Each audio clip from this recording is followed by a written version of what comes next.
Students, welcome to my YouTube channel target with RP. आज का हमारा टॉपिक है वेदांत दर्शन। वेदांत दर्शन 60 दर्शनों में सम्मिलित एक महत्वपूर्ण दर्शन है। यह दर्शन संपूर्ण भारतीय दर्शन का प्रतिनिधित्व करता है। यानी जो वेदांत दर्शन है वह संपूर्ण भारतीय दर्शन का प्रतिनिधित्व करता है और संसार का सबसे सर्वश्रेष्ठ दर्शन माना जाता है।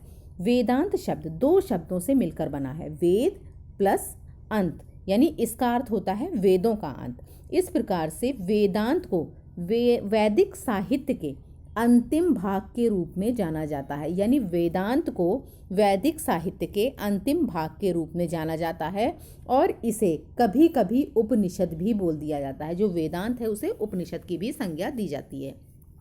उपनिषद की कुल संख्या 108 है, ध्यान रखिएगा।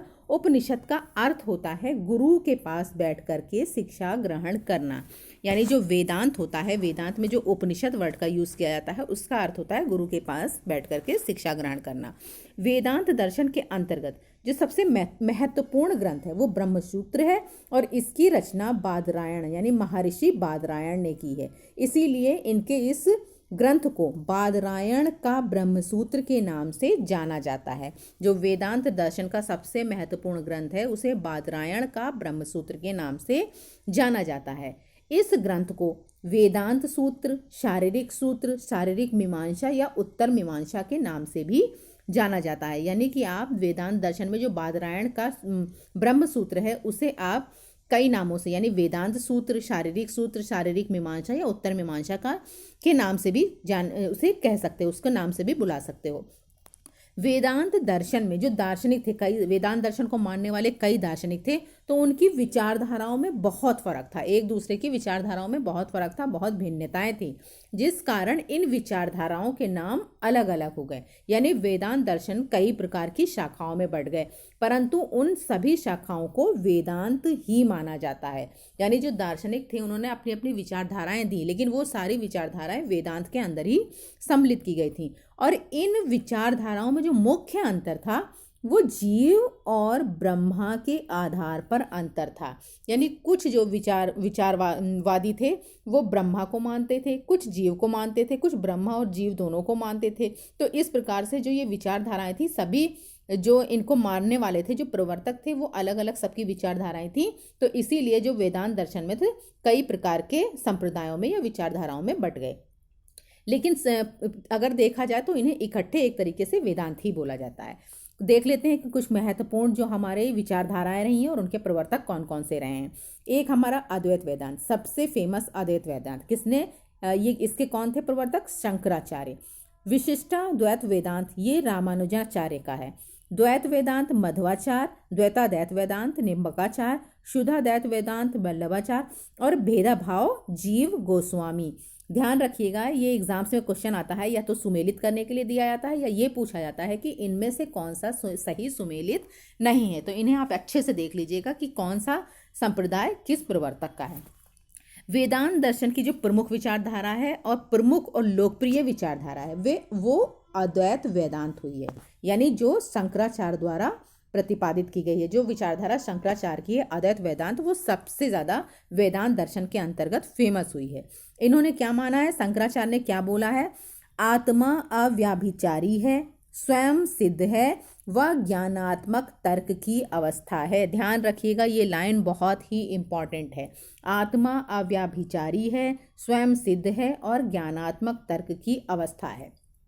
शंकराचार्य ने मोक्ष को ब्रह्म भावस्य की संज्ञा दी है। ध्यान रखिएगा, ये दो लाइनें, आत्मा अव्याभिचारी है, स्वयं सिद्ध है व ज्ञानात्मक तर्क की अवस्था है। इसके अलावा मोक्ष को, शंकराचार्य ने मोक्ष को ब्रह्मा भावस्य की संज्ञा दी है। इन्होंने, शंकराचार्य ने ब्रह्मा को सबसे ज़्यादा महत्व दिया है। यानी इन्होंने पूरा बल जो दिया है वो ब्रह्मा के ऊपर दिया हुआ है। इनका जो अद्वैत वेदांत है वो ब्रह्मा के ऊपर निर्भर करता है। इन्होंने ब्रह्मा और ज्ञान का माध्यम, यानी इन्होंने ब्रह्मा को महत्वपूर्ण माना है और ज्ञान के माध्यम द्वारा अविद्या निवारण की बात कही है। यानी इन्होंने बोला है कि जब ब्रह्मा का ज्ञान हो जाता है तो मनुष्य के अंदर अविद्या का निवारण हो जाता है, यानी उसे ज्ञान की प्राप्ति हो जाती है, उसे ब्रह्मा का अस्तित्व के बारे में पता चल जाता है। इन्होंने आध्यात्मिक ज्ञान को महत्वपूर्ण माना है और शंकराचार्य ने तीन प्रकार की सत्ताओं का वर्णन किया है। एक आपकी व्यवहारिक सत्ता, दूसरी पारमार्थिक सत्ता और तीसरी आध्यात्मिक सत्ता। जो हमारी व्यवहारिक सत्ता है वो वही सत्ता है जो भौतिक सत्ता है, यानी जो हमें प्रत्यक्ष रूप से दिखाई देती है, उसे हम व्यवहारिक सत्ता बोलते हैं। जिसे हम सत्य तो मानते हैं, यानी हमें लगता है कि ये चीज़ है, ये वाली सत्ता है, परंतु क्या होता है, जब हमें ब्रह्मा का ज्ञान हो जाता है तब हमें ये पता चलता है कि जो ये हमारी भौतिक सत्ता है या व्यवहारिक सत्ता है वो एक मिथ्या है, यानी कि नश्वर है। दूसरी हमारी पारमार्थिक सत्ता है, उसे शंकराचार्य ने वास्तविक सत्ता का नाम दिया है। और जो आध्यात्मिक सत्ता है वो सत्ता ऐसी सत्ता होती है जो हमें सत्य तो प्रतीत होती है, लेकिन बाद में हमें इसकी सही सत्यता का पता चल जाता है। शंकराचार्य ने ब्रह्मा को निर्गुण माना है। जो शंकराचार्य हैं उन्होंने ब्रह्मा को निर्गुण माना है और इन्होंने उपनिषदों पर शंकर भाष्य की रचना की है। यानी जो शंकराचार्य हैं उन्होंने उपनिषदों के ऊपर शंकर भाष्य की रचना की है और अपने भाष्य में कुछ महत्वपूर्ण बातों का उल्लेख किया है, जैसे तर्क श्रुति पर आधारित है। ये उन्होंने अपने भाष्य में कहा तर्क श्रुति पर आधारित है। इसके अलावा तर्क श्रुति और ज्ञान पर आधारित है, तर्क अपर्याप्त है, तत्व ज्ञान में परम सत्य ब्रह्मा है और ब्रह्मा के अस्तित्व का सर्वोच्च प्रमाण अपरोक्षानुभूति है। अपरोक्षानुभूति से मतलब ये है कि ब्रह्मा के अस्तित्व का सर्वोच्च प्रमाण आपका अपरोक्षानुभूति है। मान लीजिए कि आप कोई पकवान खाते हैं, आपने कोई पकवान खाया, अब वो आपको बहुत अच्छा लगा, बहुत बढ़िया लगा, और आपने उसे अपने शब्दों में किसी को बताया कि आपको वो पकवान बहुत अच्छा लगा है, लेकिन आपने जब उसे शब्दों में बताया तो सामने वाले को वो अनुभूति उस पकवान की नहीं होगी जो आपको खाने के उपरांत हुई है। इसीलिए ब्रह्मा, जो शंकराचार्य थे, उन्होंने बोला जो ब्रह्मा के अस्तित्व का सर्वोच्च प्रमाण अपरोक्षानुभूति है, यानी वो मनुष्य खुद ही ब्रह्मा के अस्तित्व को महसूस करेगा, जो ब्रह्मा को समझ लेगा, ज्ञान को प्राप्त कर लेगा। तो उन्होंने बताया कि ब्रह्मा के अस्तित्व का सर्वोच्च प्रमाण अपरोक्षानुभूति है। शंकराचार्य ने ब्रह्मा के अस्तित्व को सिद्ध करने के लिए श्रुति, शाब्दिक और मनोवैज्ञानिक प्रमाण दिए, यानी इन्होंने ब्रह्मा का जो अस्तित्व है उनको सिद्ध करने के लिए श्रुति, शाब्दिक और मनोवैज्ञानिक प्रमाण दिए हैं। इन्होंने जब वेदांत दर्शन का प्रचार और प्रसार किया था तो उस समय जो बौद्ध दर्शन था वो बहुत ही ज़्यादा अपनी चरम सीमा पर था, यानी उस समय बौद्ध दर्शन का बहुत ज़्यादा बोलबाला था। फिर भी इन्होंने क्या किया, हिंदू धर्म यानी सनातन धर्म के प्रचार प्रसार में कोई कमी नहीं छोड़ी। उन्होंने हिंदू धर्म और सनातन धर्म, हिंदू धर्म या अर्थात सनातन धर्म के प्रचार और प्रसार के लिए 4 मठों का निर्माण करवाया। वो 4 मठ कौन कौन से, पूरब में गोवर्धन मठ, पश्चिम में शारदा मठ, उत्तर में जोशी मठ और दक्षिण में श्रृंगेरी मठ। यानी कि उस समय में जब बौद्ध धर्म का अपने चरम सीमा पर था, उसके बावजूद भी शंकराचार्य ने क्या किया, इस धर्म के प्रचार के लिए उन्होंने 4 प्रकार के मठों का निर्माण करवाया और चारों दिशाओं में करवाया। रामानुज का विशिष्टाद्वैत दर्शन, शंकराचार्य का अद्वैत वेदांत था और रामानुज का विशिष्टाद्वैत दर्शन। इनका क्या था, इनका जो दर्शन था वो ब्रह्मा को भी मानता था और जगत को भी मानता था। यानी कि रामानुज ने ये माना कि ब्रह्मा और जगत दोनों ही महत्वपूर्ण हैं और ये एक ईश्वरवादी परंपरा में विश्वास करते थे। ये जीव और ईश्वर को एक दूसरे से पृथक नहीं मानते थे। रामानुज का मानना था कि इन्हें, जो जीव और ब्रह्मा यानी ईश्वर जो हैं, उन्हें एक दूसरे से पृथक नहीं कर सकते।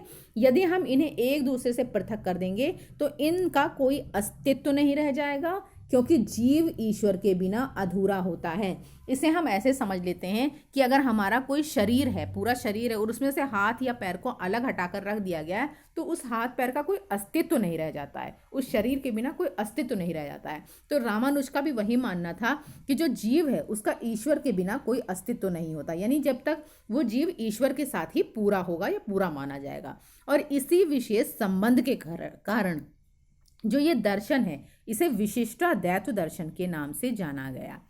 अब रामानुज ने शिक्षण की विधियां कौन कौन सी दी, इन्होंने शिक्षण की जो प्रमुख विधियां दी वो प्रमेय दी और प्रमाण दिया।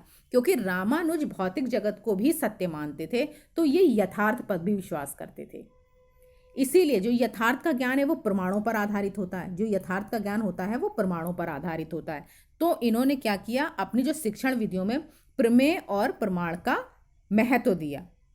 वेदांत दर्शन में शिक्षा के अंतर्गत जो शिक्षण विधियों का उपयोग किया गया है वो है आपकी प्रश्नोत्तर विधि, उपदेश विधि, तर्क विधि, मनन विधि, स्व अध्याय विधि, व्याख्यान विधि इत्यादि, ये सारी वेदांत दर्शन के अंदर शिक्षण विधियां हैं। यानी कई सारे दार्शनिक हुए तो उन्होंने कई प्रकार की शिक्षण विधियां अपनी अपनी बताई।